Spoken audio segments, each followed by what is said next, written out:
Got Dale it. with Everything Nash with the Bacon Brothers, better known as Michael and Kevin Bacon. And I just told you guys that you're my favorites. So we're just going to get that out of the way right now. But we're going to talk about, you have a show coming up in Tennessee next month, Franklin Theater. What's it like for you to play Franklin Theater? Well, for me, I spent a major part of my music career in Nashville. We were married on May 27th in Pennsylvania, Chester County. And on May 28th, we went to King of Prussia and rented a box truck with all our stuff in it and drove to Nashville and rented an apartment. And I was a staff songwriter for Combine Music for almost 10 years. So my marriage, I had been in music for a couple of years before, but the experience of being in Tennessee, especially in those days, which Nashville is very different now than it used to be, was really formative. And my wife went to Peabody Teachers College and part of Vanderbilt and got her degree and taught in the Nashville public schools. We were bicycle enthusiasts, which not many people were in those days. And we would ride to Franklin all the time. That was our ride down there. So the Middle Tennessee is very much part of my my development as a musician and as a husband and as a father. How about you, Kevin? The experience at the Franklin Theater is kind of summed up by walking down the hall. I don't know if you've ever been backstage, but you walk down that hall and there's picture after picture of just absolute legends. So there was for a long time, I think playing in Nashville was a little bit intimidating to me, certainly, as a songwriter and trying to learn how to be a musician in a band. The greatest songwriters and greatest musicians are all, clustered down there. So, but I think that we've kind of gotten past that, at least I have. And I definitely feel the need to try to put on the best possible show that we can. But it's now really fun for us to play in Nashville. Like I really love coming and playing in Nashville. So I'm excited to be back at the Franklin. Well, you kind of answered what I was going to ask next is it more welcoming or more intimidating to play where there's probably a room full of musicians? Well, I'll give you a little example of how things have changed for us. And one of the things that's been interesting is I was a professional musician really since I was about 18. And then when Kevin and I started playing together, he moved into this circle of musicians who are all professional. And it was really fun to watch him develop as a musician and become more and more comfortable with this circle. But going back to my first days in Nashville, this place called the Exit Inn, I think it's still open. And there was a writer's night they used to have, maybe they still have it. And you could play 3 songs, you signed up. And I had just come to Nashville. I was signed to Combine Music. First 2 songs I brought were recorded. I was just on a total high. So I walk into the Exit Inn and a guy named Guy Clark gets up there, plays 3 songs. And I went, oh my God, I gotta go home. He was so amazing. I felt so small. And from that time on, my appreciation of the pure talent of songwriting, not producing, but just writing a song that nails you to the back of your chair. That exists in Nashville, still does. And I don't think it exists anywhere else. So what question was I answering? Intimidating or welcoming? But now, okay. So now I feel very comfortable there. A lot of my friends who I grew up with down there have become successful. A lot of the people that I was in a circle in those days in the 70s are absolute gods of country music. And I knew them all. So I like talking to younger people, and when I tell them what my history is in Nashville, they're like absolutely phenomenally thrilled and curious about what it was like. It's a very different town now. When I was there in the 70s, it was a real small country town, and it is far from that now. That is correct. How about you, Kevin? Yeah, I mean, I think that like anything else, you put in the 10,000 hours, and we've done countless shows all over the country. We've done 12 records. We've We've written songs with some great songwriters, both in Nashville and outside of Nashville. So, you know, I always get a little bit of butterflies for a live show. I think that's an important thing to maintain because it kind of keeps you on your toes, and it's part of what's really fun about playing live music. But it's no longer like my knees knocking together like the first couple of times that we played in Nashville. So when you started the Bacon Brothers, I think it was 26 years ago. Is my math right? Sounds good. Okay, we'll go with that. Close enough. Could you have ever imagined almost 3 decades later, we're still doing this, we're still performing in spite of your both very successful careers on your own? I guess it's a little bit like a marriage. You snap your fingers, spin around 3 times, and you've been married a zillion years.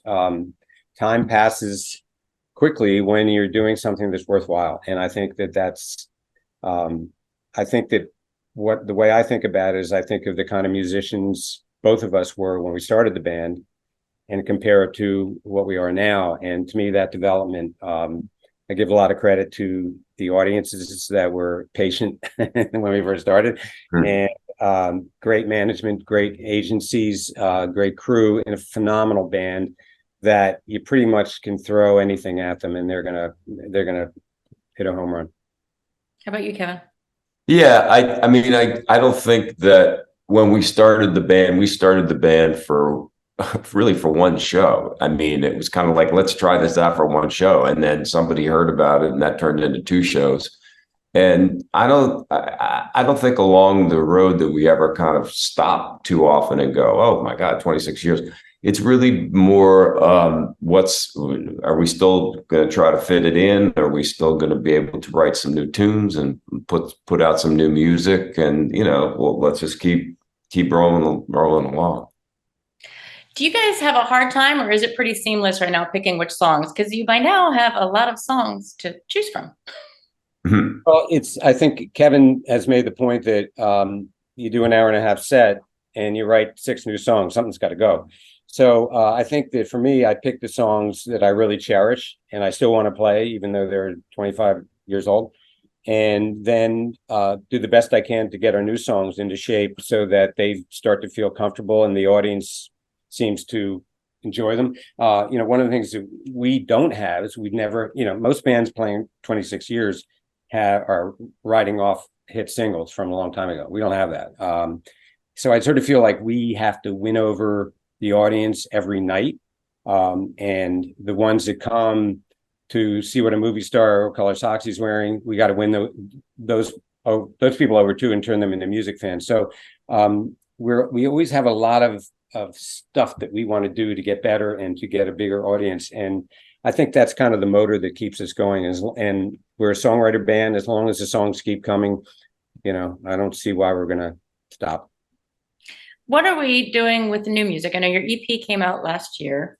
What's new music on the horizon for Bacon Brothers?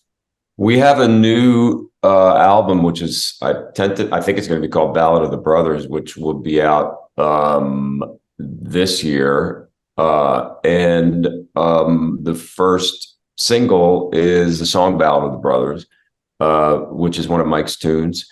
And we've been playing, I guess, 4 of these songs live, something like that. And, they are honestly working the best of a lot of stuff that we have. I mean, they're definitely, the crowds are enjoying the new song. So I think we really feel good about that.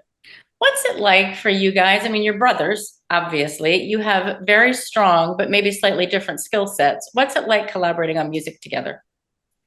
I think that we try to exploit the fact of what are different sources of aesthetics for songs. I'm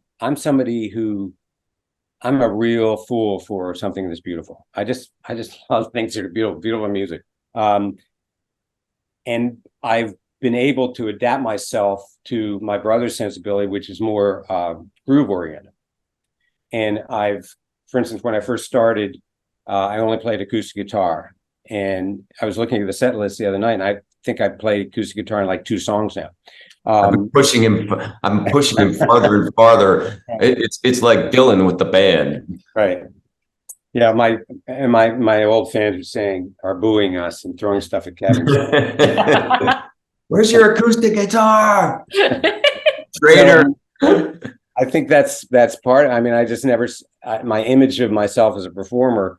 I never thought of myself as being more of an electric player, more of a group player, but I do think that for my sensibilities, we're able to have a really satisfying combination of all different kinds of songs. And one of the problems that we've had in terms of perception of the band is the fact that we don't really have a sound.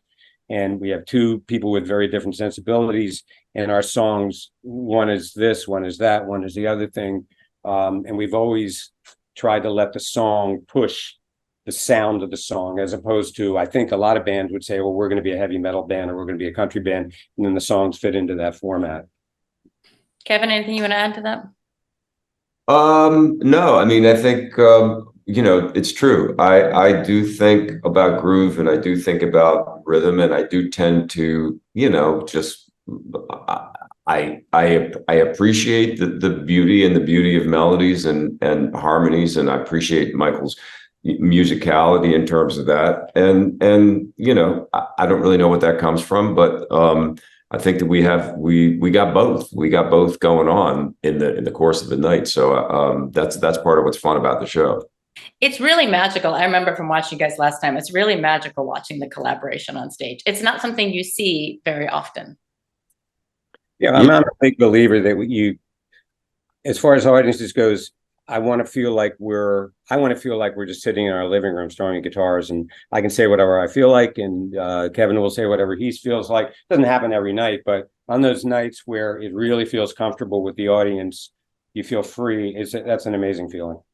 Cool. Okay, I have to let you guys go, but before I do, so I don't get hate mail, fill me in, each of you, because you have such successful careers outside of the Bacon Brothers. Give me a quick synopsis on what's happening next for each of you, please.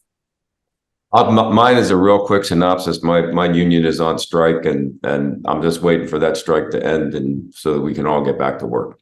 Terrible timing right after COVID. Like, Yep. Big hugs, Kevin. What about you, Michael? Well, I was thinking about this because I'm now a full-time tenured college professor in the city of New York, in Lehman College in the Bronx. And at first, I was thinking, well, I'm kind of a part-time rock and roll guy. Do I really want to be known as a college professor? And I think, yeah, I mean, that makes me different than everybody else. How many college professors full-time are traveling around the country and playing venues with their brother? I do have this long-running show. It's called Finding Your Roots. Thank you, Kevin. Finding Your Roots with Henry Louis Gates, and it's actually been on the air for 15 years, and I'm still working on it, and it's been great. I love the show. It's super successful, and hopefully it'll go for another 15 years. And hopefully we don't wait 10 more years before talking again. Great to see you guys. Thank you so much. Nice to see you too. Thanks a lot.